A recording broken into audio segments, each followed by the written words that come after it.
benar, saya sudah dihidupkan kembali, saya sudah lahir kembali, Tuhan Yesus ada dalam aku. Tapi yang persisnya ini Roh Kudus. Aku menunggu Tuhan Yesus nanti akan datang. Banyak Pak yang punya pemahaman itu. Nah, coba diartikan, apakah dengan begitu bisa dipisah-pisahkan ini baik Roh Kudus, baik Allah, baik Roh Kudus. Kalau Tuhan Yesus ya nanti akan datang. Nah, coba Pak, coba kita ulas sedikit mengenai hal itu dengan arti baik Allah, baik Allah yaitu adalah tubuhnya. Coba kita teliti dengan ayat yang ini. Duh, sorry. 1 Korintus 3 Pak, kan dengan populer dikatakan kamu ini adalah bait Allah, ya kan? Bait Allah diam di dalam kamu. Nah, Allah adalah bait Allah adalah kudus, bait Allah itu adalah kamu, ya kan Pak? 1 Korintus juga mengatakan bait Roh Kudus. Nah, ini timbul Roh Kudus nih Pak, bait Roh Kudus. Di atas mengatakan bait Allah, di sini mengatakan bait Roh Kudus yang diam dalam. Ini semua sama, ya Pak ya. Bait Allah, bait Roh Kudus, semuanya itu adalah hal yang sama.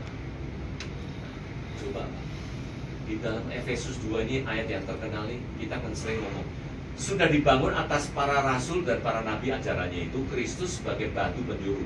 Di dalam Dia tumbuh seluruh bangunan rapi tersusun menjadi bait Allah yang kudus. Nah, di sini disebutkan bait Allah lagi. Di dalam Dia kita juga turut dibangun menjadi tempat kediaman Allah di dalam Roh. Dari ayat ini aja Pak dikatakan di dalam Dia, di dalam Kristus ini Pak, kita tumbuh seluruh bangunan yang udah tersusun rapi. Berarti kalau kita ini bangunannya, berarti kepalanya siapa Pak? Kristus kan. Kita ini bangunannya udah tersusun rapi. Berarti kepala sama bangunan ini sudah terkonek belum? Kalau sudah tersusun rapi segala, pasti sudah terkonek. Kepalanya tidak lain adalah Kristus. Kita ini adalah tubuhnya, ini itu dan sebagainya. Terus itulah kalau kita kembali ke Matius Pak, Tuhan Yesus pernah ngomong gini, di sini ada yang melebihi bait Allah. Dia mengeluarkan statement itu, bait Allah, bait Roh Kudus, oke, ada yang melebihi. Apa Pak? Yohanes 2 ini mengatakan ini, Bapak tahu, rombak bait Allah ini di dalam 3 hari aku akan mendirikannya kembali. Jadi dia mengatakan pada murid, rombak bait Allah ini sebentar 3 hari aku akan. Nah, yang dimaksud 3 hari dirombak kembali itu apa? Jelas Pak, menyangkut soal tubuhnya sendiri, ya kan? Tubuhnya sendiri kan Pak. Nah, Yohanes ini sambungannya. Tetapi yang dimaksud dengan bait Allah ialah tubuhnya sendiri. Dalam kontekstual ini Pak, makanya kalau kita menyebut ini bait Allah, bait Roh Kudus kayak, ya juga baitnya Kristus. Sama Pak. Jangan dibeda-bedakan. Karena ini ayat demi ayat ini menyambung semua pemahaman yang menjurus ke hal itu.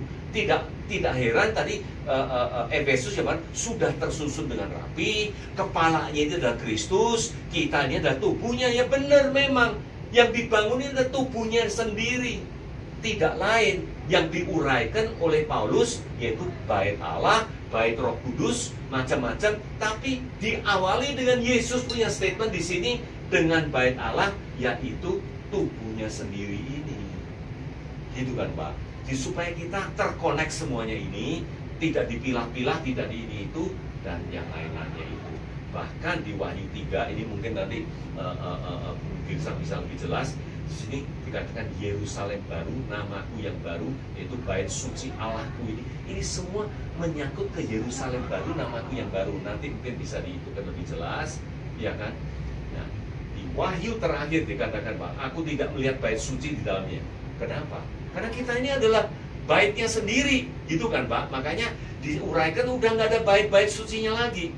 Yang terbentuk ini sekarang sudah tubuhnya itu, yaitu baitnya itu yang kita ada anggotanya di situ, udah tidak lihat bait suci lagi. Nah, itulah tujuannya kenapa bait itu harus dirobohkan. Udah nggak lihat lagi, jangan lihat itu lagi, udah tidak ada. Itu maksudnya di situ. Nah, lebih tegas lagi Pak, sebab Allah Tuhan yang Maha Kuasa adalah bait suci itu sendiri, yaitu siapa Pak? Juga anak domba itu. Jadi spesifik lagi, di sini ada Allah, ada Tuhan. Ini pun juga anak dombanya itulah yang menjadi bait sucinya itu, bukan yang lain. Nah, dari semuanya ini Pak, makanya jadi kita tahu, ya ini mungkin next kesempatan ya. Jadi gimana? Kita tahu Pak, serentetan ini, konek-koneknya ini, ya nanti mungkin akan penjabaran dari Bu Kisah juga ada. Ini semuanya adalah hal-hal yang perlu kita grasp, pegang dengan baik.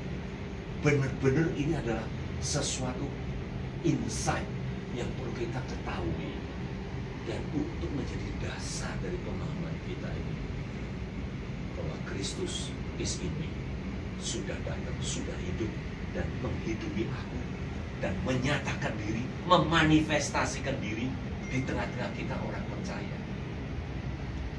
Nah, itu sangat krusial sekali Pak mengenai hal ini. Tuhan Yesus berulang kali kan ngomong gini, coba ambil aja Yohanes 6 ayat 40. Kehendak Bapa itu apa?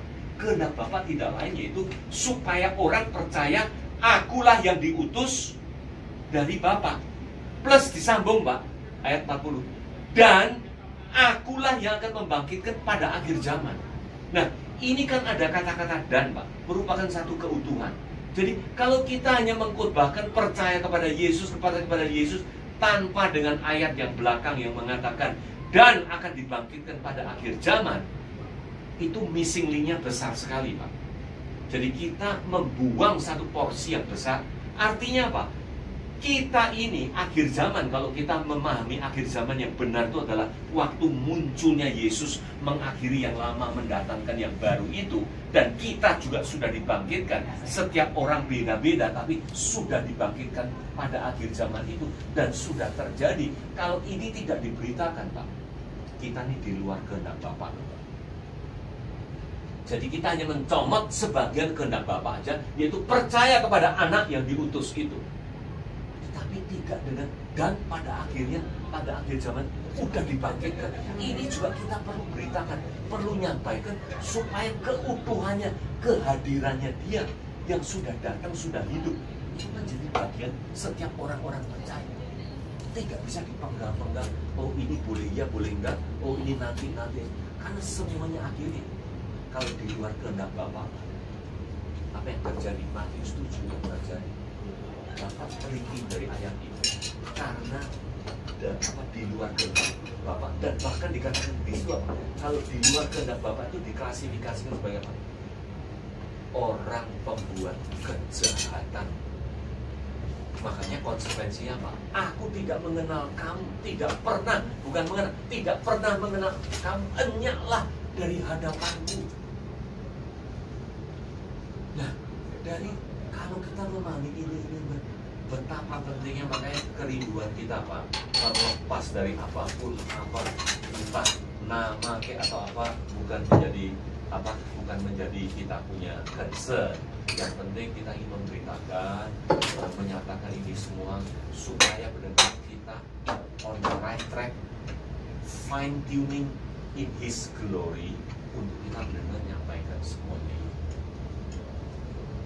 Nah, dari segala itu akhirnya dari 1 Kolose yang Paulus mengatakan yang terkenal 27 ini, aku ini sebagai pelayan Kristus, aku memberitakan kemana-mana, yaitu betapa kaya, betapa hebatnya, betapa mulianya Kristus itu yang menjadi rahasia berabad-abad, yang sekarang sudah dinyatakan, yaitu Christ in you.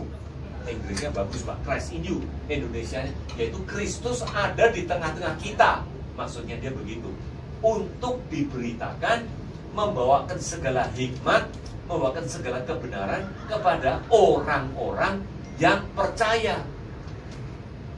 Nah, makanya terdorong dengan itulah kita ingin Pak, kemana-mana coba ini sebagai satu pemahaman yang kita tahu nabrak-nabrak dari segala konsep-konsep yang ada.